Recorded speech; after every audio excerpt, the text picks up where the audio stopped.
Hi everyone, Mr. Nelson is back for this third lesson, this third Thursday. I know you guys have been waiting for this. And you are probably asking yourselves, why is Mr. Nelson doing only vocabulary?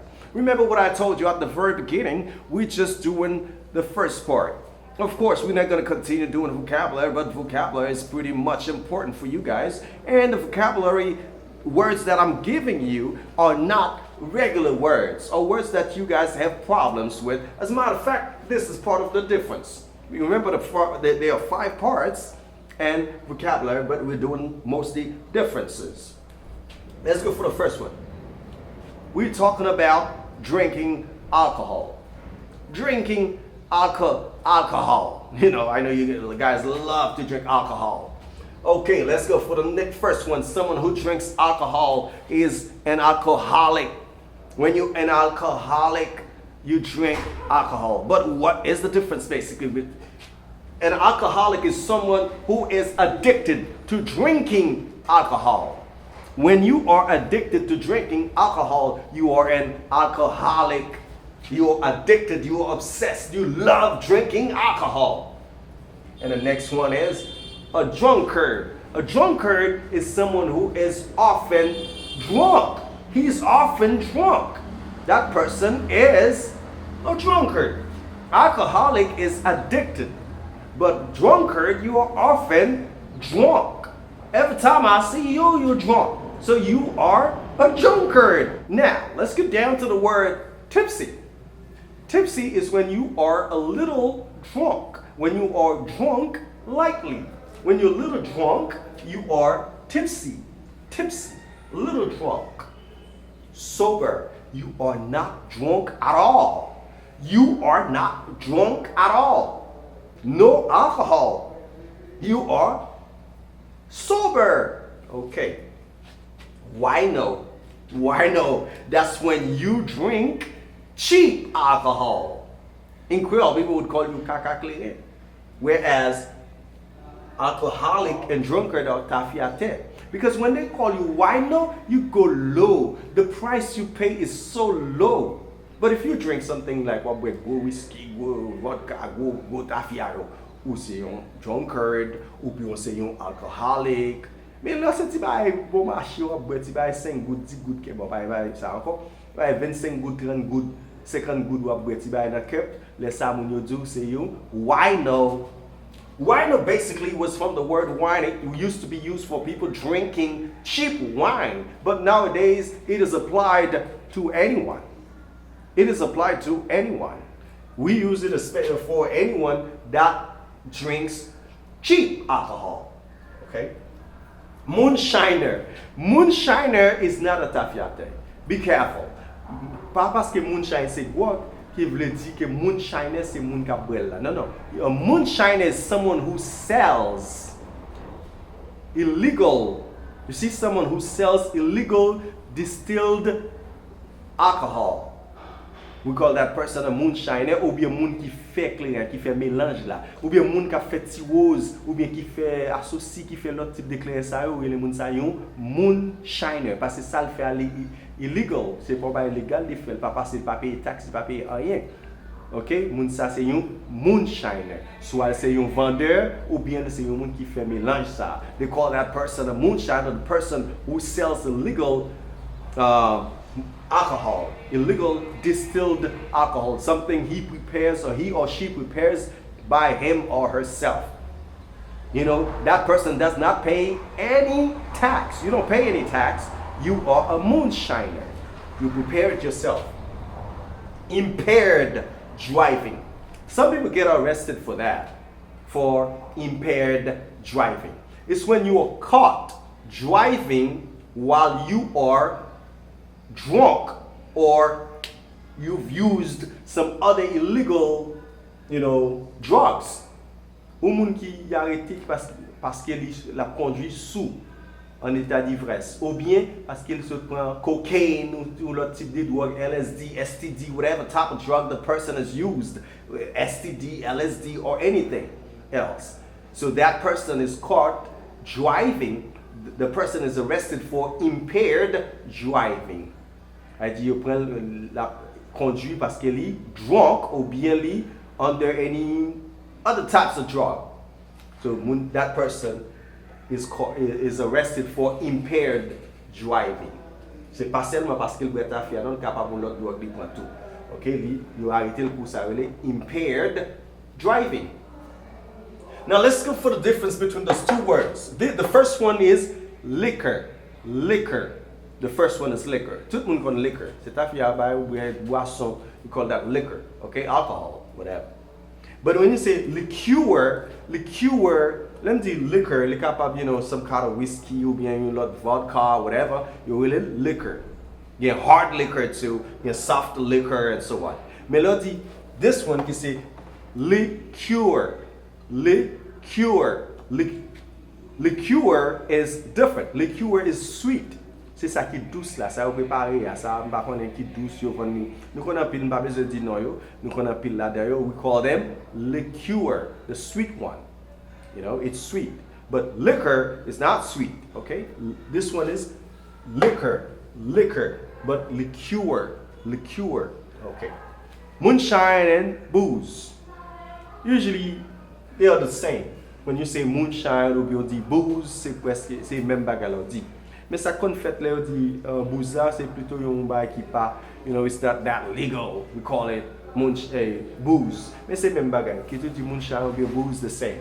Ou dit grog ou bien on dit booze c'est the same thing. Mais grog lui même yo souvent ouais son bail qui préparé, son bail qui you just make up. We call it grog. And tafia, so bail qui sorti dans West Indian qui sorti dans West India, for example, et puis c'est un tafia qui c'est un grog yo préparé tout lui-même, yo relève tafia. OK? Yo fait surtout avec molasse ou bien reste vestige ou bien reste bail qui sorti dans sucre rouge, brown sugar. It comes from the waste of or molasses of brown sugar. We call it tafia. And I tell again too. Okay? Now, nous finissons avec alcohol. We're done with alcohol. I know you guys, you are in advance. You are asking yourself, why am I using Creole? I'm so sorry, guys. I had to because, I just wanted certain people to just understand those words. Not because you guys do not speak English. I know you're advanced speakers. You do. But, just wanted other people to kind of get the words across, okay? I just wanted them to kind of understand the words. Now let's get to the next words, the next vocabulary words. Ici, dernier mot ça, nous allons nous get haggle and bargain. Haggle and bargain. When you haggle, c'est le bail prix. Comme you dois une machine à 25 gouttes, non, c'est 50 gouttes ma paye. So I haggle, m'bal prix.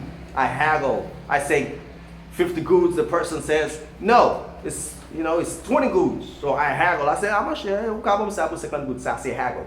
Mais mon problème avec haggle, it's a little negative. C'est là discuter avec nous, dispute parfois qu'on gagne jouer même dans prix. On va dire, ah mais j'ai oublié pas 25 goods acheter, on vient de défendre 50 goods. Ah ma pas acheter, viens m'acheter ça on voler. Ouais, ça m'a haggle avec vous. Gonti dispute, gonti jouer. C'est laisse on dire ou haggle qui fait différence c'est que lorsqu'on bargain n'a pas être plus poli, we negotiate. When you bargain, you negotiate a transaction. You negotiate a transaction. Ou plus simple comme si on qui polite. That's the difference though. You little more polite ou plus soft. Le bargain.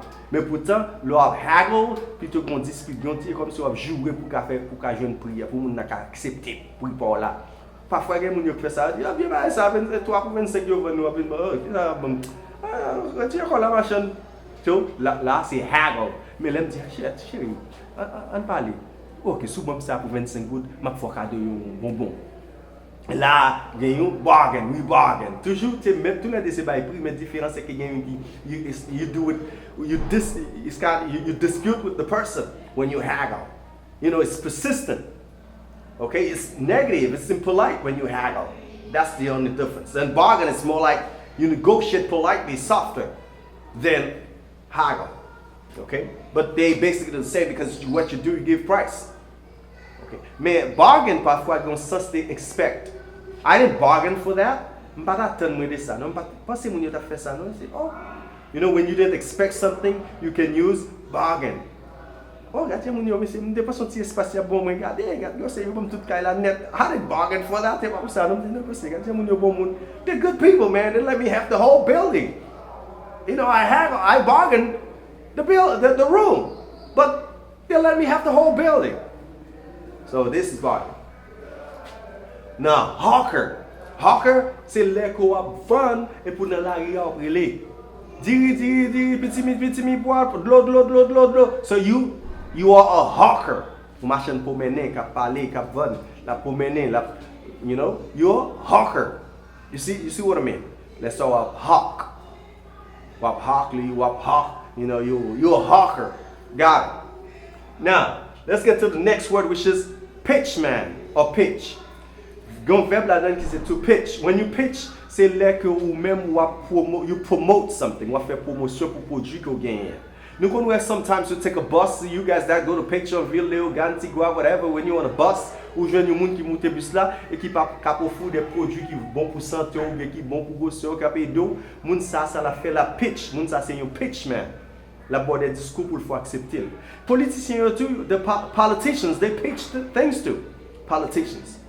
You know, les abdou kon di ap von nou yon idée, y ap von yon idée, les sa y ap pitch the idea. Y ap von nou concept, on bagay quand même. Yo di they are pitching. They are pitchman. Pitch là c'est pas seulement leur faire business, mais on capable utiliser pitch pour capable faire mon accepter une idée ou opinion, something like that. We say that you pitch your opinion, you pitch the idea. Okay? Now, peddler. Peddler c'est encore une machine pour mener. Si différence qui entre hawker and peddler, c'est que peddler a convenu au directement, il fait directly, il fait the door to door, from city to city. The peddler would probably come to your office and offers you something. If that person comes to your office and offers you some kind of product, that person is a peddler. You know, les marchés moun te men yo va ka vin parler de l'évangile la vin frapper des porte à porte. Tout c'est peddle that they peddle. They are peddlers. Okay. Pusher. Là on dit pusher c'est moun ka vend produits illicit drugs or products. Illegal products. So items, illegal items, stolen items. Moun ça c'est you pusher, la push them. Okay? So you are pushing them. Lò push them, les sa ou se yon, you know, surtout moun kap vend drug, yo souvent yo pusher. Okay? They often call you a pusher. Alright. Parfois, mo hawker, yo kon utilize lò ba illegal tout. Ou le ou ba yon produit moun na volé vin kon nou tout. Okay, kon ti kon sa tout. Now let's go for vendor. Vendor is especially yon moun ki gen yon back sur, yon back on kote li depose li, you have a stand, you put your stuff on the street, you have a hot dog stand, ou mette ba ou etal ou ate ala, et ou ap vend, ou se yon vendor. Yo souvent mette mo street la, yo street vendor. Ou ap vend nan la ou, yo yon vendor, moun ka vend sou trottoir yo, they are vendors. Mais yon moun ka vend in a store, if you're selling in a store, inside a store, so they call you a salesperson, a salesman or saleswoman. So ap vend dans yon magasin, dans yon store, dans yon boutique. Okay? Un corner store c'est ça les boutiques, a corner store. Bodega. Okay? Moun sa c'est yon salesperson. Monger. Monger souvent appliqué, yo plus souvent utilisé pour minimiser moun des produits la vendre. Nous connaissons en Haïti nous gete de ça les moun na machin poisson si machin de l'eau là c'est pour minimiser le sac fait devant monger, yo souvent mettre produit moun na vendre. He's a fish monger. He's a fruit monger. He's a fruit monger. Machin poisson. He's a fish monger. Souvent, les négatifs, c'est pas que ça fait, mais pour utiliser pour montrer que you're not doing anything serious, anything important. You're just a monger. Okay? So, this is for vocabulary. You're satisfied. I understand that you're advanced people. You didn't expect me to use Creole. I'm so sorry when it comes to vocabulary. Sometimes I kind of use Creole because there are certain people that would like to translate those terms into English and they probably didn't know how to do that. And I want to help them. You know, this is why I've been doing so. You know, from lesson 1 to lesson 3. But I'm going to stop doing it, you know. When it comes to grammar, you know, I will stop doing it. When it comes to pronunciation, I will stop doing it. But when it comes to vocabulary, When I have to teach vocabulary, I usually like to do that. Whether you're not Haitian, you will be able to understand because I use English as well. I just translate them, but I don't give any explanation in Creole, okay? So, I hope you enjoyed the lesson today. This was lesson 3. This was the third Thursday with Mr. Nelson, your friend, your coach.